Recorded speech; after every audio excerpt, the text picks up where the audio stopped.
students, welcome back. Today we shall be studying about drug and alcohol abuse. So, starting off with the topic, surveys and statistics have shown that the use of drugs and alcohol has been a rise, especially among the youth. Obviously, we all know that majority of the people who consumes the drug and alcohol belongs to our youth. Fine, this is really a cause of concern as it has very harmful effects, and that is why it is something to be looked upon.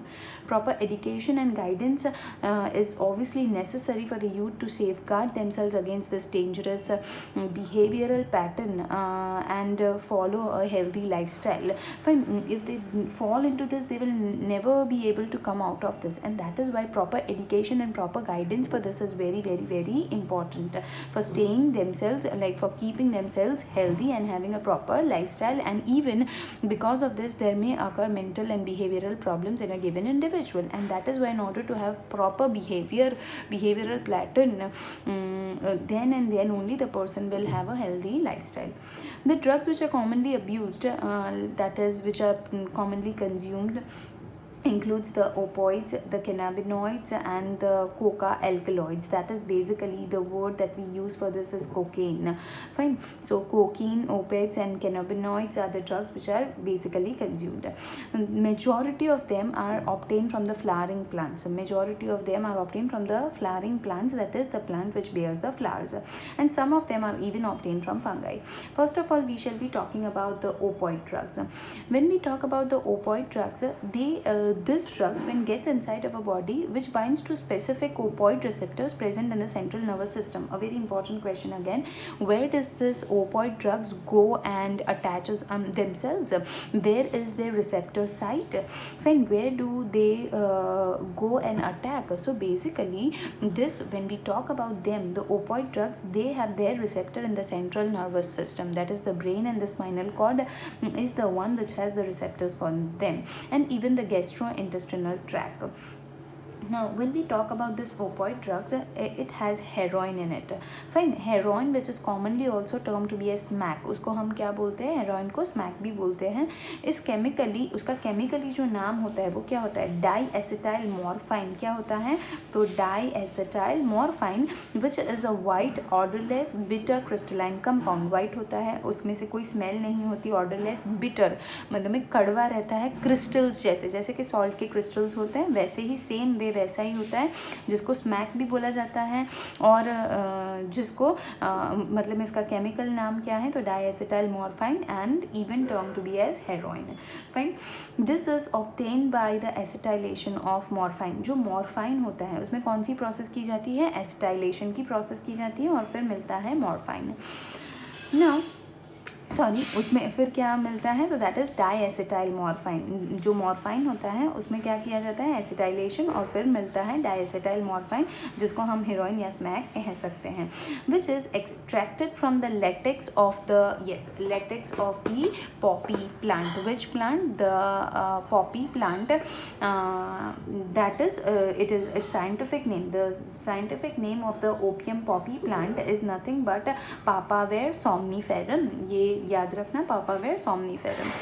Generally taken by snorting and injection, heroin is a depressant and slows down body function. Basically ये जो plant होता है उसके जो ये structures होते हैं, fine, जो पॉपी प्लांट का जो स्ट्रक्चर होता है उसमें क्या किया जाता है, उसमें से लेटेक्स निकलता रहता है. वो लेटेक्स को लेके ड्राई करके उसमें से पाउडर बनाया जाता है. ये जो होता है फ्रूट लाइक स्ट्रक्चर, उसमें से फाइन वो जो लेटेक्स निकलता है उस लेटेक्स को कलेक्ट कर लेते हैं और फिर उसमें से उसको ड्राई करके ये हेरोइन जो है वो बनाई जाती है. Fine, now generally taken by snorting and injection, जैसे कि वो नोज से लेने की जो मेथड होती है वो, और साथ ही साथ इंजेक्शन से भी, इंट्रावेनसली भी बहुत सारे लोग इसे लेते हैं. और ये डिप्रेशेंट है बॉडी की, जो ये सेंट्रल नर्वस सिस्टम पे जाती है तो ऑब्वियसली क्या करेगी, इसको स्लो डाउन कर देगी. जो सेंट्रल नर्वस सिस्टम की फंक्शनिंग है, तो आपकी थिंकिंग पावर, आप क्या कर रहे हो, आपका बैलेंस वगैरह सब कुछ आप खो देते हो, एंड स्लोज डाउन, पूरे बॉडी की जो फंक्शनिंग होती है उसको धीरे धीरे स्लो डाउन कर देती है ये. Fine, wherein will not be able to understand if it's taken into a very like good amount, then your body functioning will be completely deteriorated. Moving ahead with the next one that is cannabinoids. जब हम cannabinoids की बात करते हैं तो those are the group of the chemicals, as you can see this is a cannabinoid molecule which interact with the cannabinoid receptor present in the principally in the brain. इनके receptors कहाँ होते हैं, ये जाके कहाँ अटैक कर सकते हैं, कहाँ जॉइंट हो सकते हैं, तो ब्रेन में इनके रिसेप्टर्स होते हैं. Fine. Natural cannabinoids are obtained from the inflorescence of the plant cannabis sativa. आपको ये याद रखना ज़रूरी है, ये जो कैनाबीज सटाइवा होता है उसका जो इनफ्लोरेसेंस होता है जो हमने पढ़ा है 11th में, तो उनमें से उनके जो फ्लावर्स होते हैं उस प्लांट के, तो उनमें से इसको एक्सट्रैक्ट किया जाता है. The flower tops, leaves, yes सारे में से, जैसे कि फ्लावर टॉप्स की बात करो, लीव्स की बात करो, and the resin of the cannabis the waste material which is been secreted. So flower tops, leaves हैं, जो रेजिन निकलता है उसमें ज़्यादातर क्या होता है, तो डेड चीज़ें होती है प्लांट की. फाइन. तो टॉप्स फ्लावर में से, लीव्स में से, resins of the cannabis plant are used in various combination to produce marijuana. उनमें से क्या बनता है, marijuana, जो कैनाबिनॉइड ड्रग होता है. और ये जो प्लांट होता है कैनाबीज सटाइवा, उसके अलग अलग कॉम्बिनेशन से अलग अलग ड्रग्स बनते हैं. जैसे कि कहीं बार सिर्फ फ्लावर यूज़ किया, कहीं बार सिर्फ लीव्स यूज़ किए, या फिर उनके कॉम्बिनेशन से. जैसे कि इनके कॉम्बिनेशन से बनता है marijuana. हशीश जो होता है, चरस होता है, गांजा होता है, ये बहुत क्लियर वर्ड्स हमने सुने होंगे. marijuana, हशीश, चरस, गांजा, ये सारे कैनाबिनॉइड ड्रग हैं. जनरली टेकन बाय इनहेलेशन, ज़्यादातर इनहेलेशन से लिया जाता है. फाइन. एंड ओरल इंजेक्शन, मुंह से भी लिया जाता है. This are known for their effects on cardiovascular system of the body. Cardiovascular that is the heart, the pumping system, the blood and the heart, इस पे इनका असर होता है. Fine.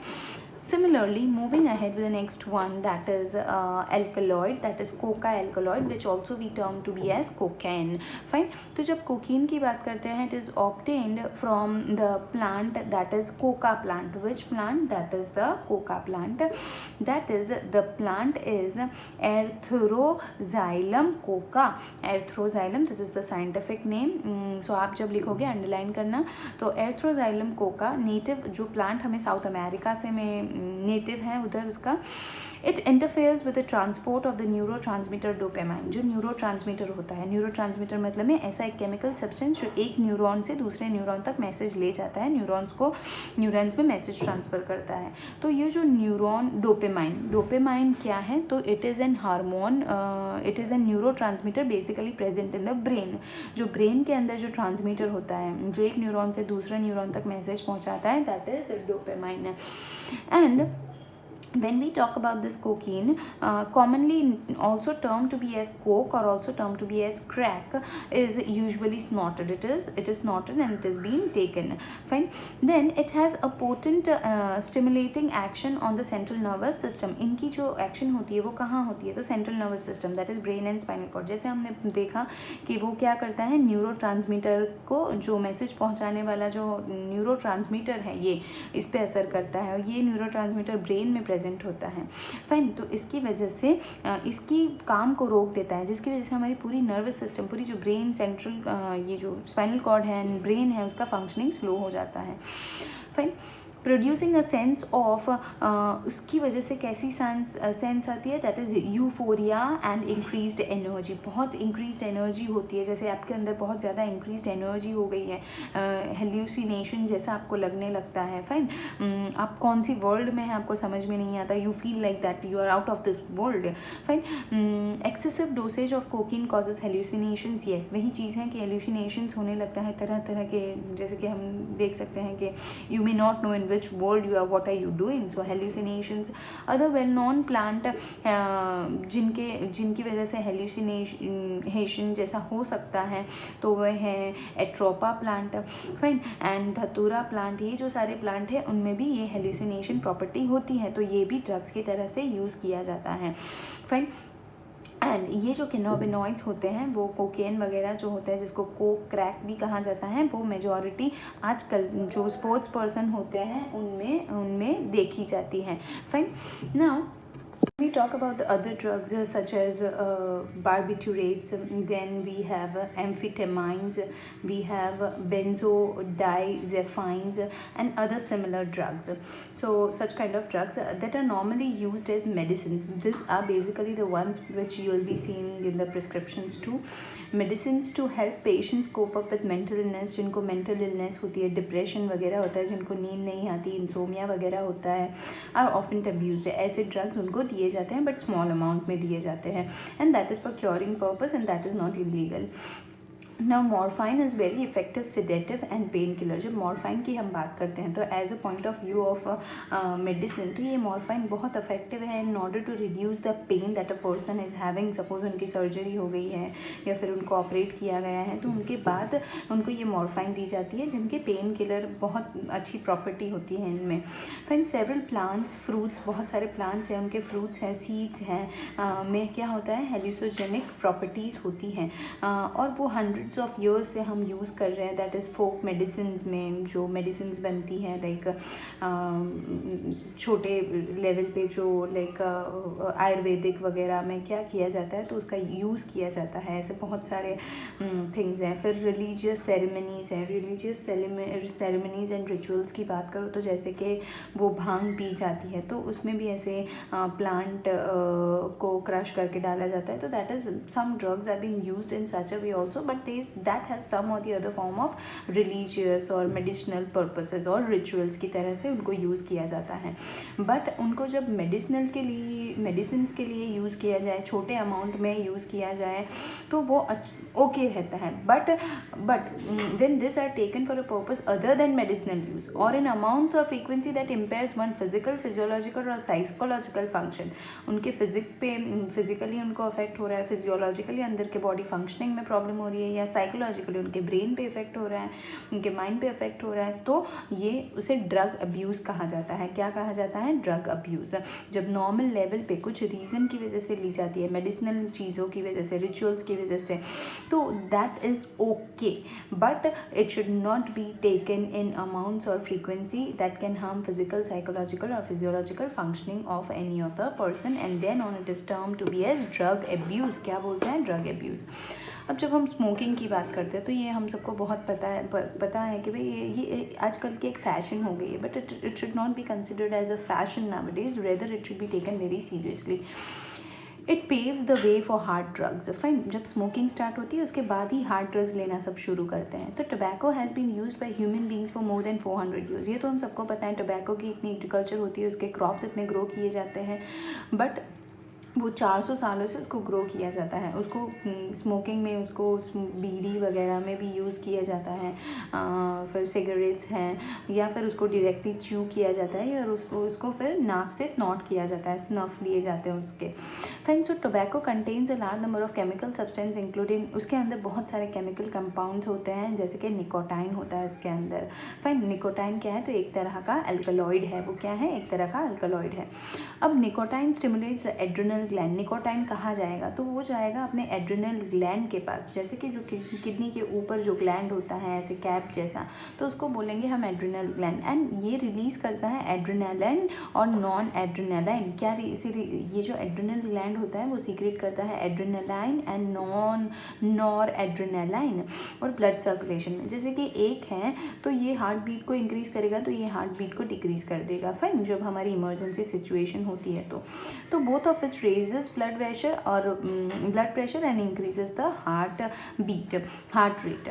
Smoking is associated with increased incidence of cancer of lungs, जिसकी वजह से क्या होता है, अब निकोटाइन जब लेंगे तब क्या होता है, एड्रेनालाइन एंड नॉन एड्रेनालाइन जो होते हैं वो ब्लड में सीक्रेट होने लगते हैं, और जब एड्रेनालाइन सीक्रेट होता है तो ब्लड प्रेशर बढ़ जाता है, समझ लो हार्ट रेट जो है बढ़ जाती है, और उसके बाद नॉन एड्रेनालाइन सीक्रेट होता है जो उसको काम डाउन करता है. फाइन, तो हमें लाइक ज़्यादातर लोग स्मोकिंग करते हैं जब स्ट्रेस सिचुएशन में होते हैं, तो उनके बॉडी के अंदर एड्रेनालाइन सीक्रेट होता है, तो ये जाके क्या करेगा, ये एड्रेनल ग्लैंड पे असर करेगा और नॉर एड्रेनालिन सीक्रेट करने लगेगा, जिनसे उस पर्टिकुलर पर्सन का जो टेंशन वगैरह होता है वो काम डाउन हो जाता है, बट इसके बहुत ही ज़्यादा इल इफ़ेक्ट्स हैं, तो ये चीज़ें बहुत ही ख़राब होती हैं। जैसे कि smoking is associated with increase incidence of cancer of lungs, urinary bladder, throat bronchitis.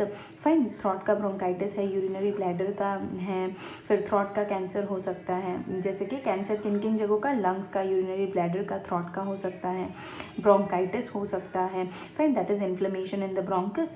फिर एम्फीसीमा हो सकता है, दैट इज़ वो क्या होता है, वो जो लंग्स होते हैं उनमें जब बोलते हैं पानी भर जाता है, फाइन, तो that is that.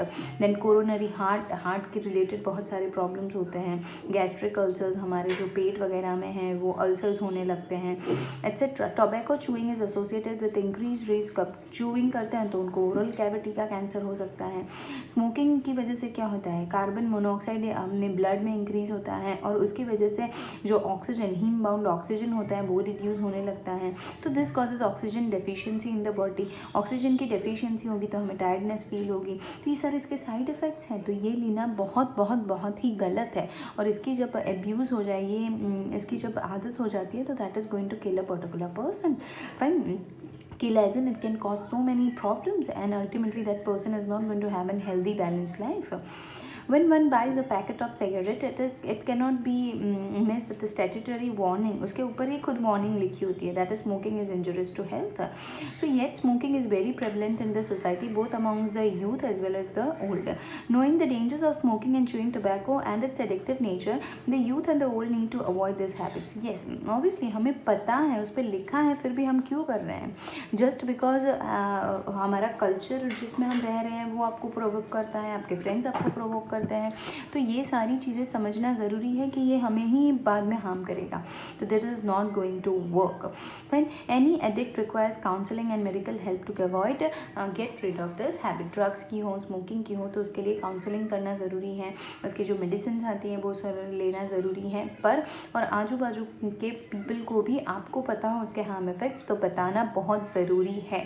Fine, educating people is very necessary so that they can leave all such things.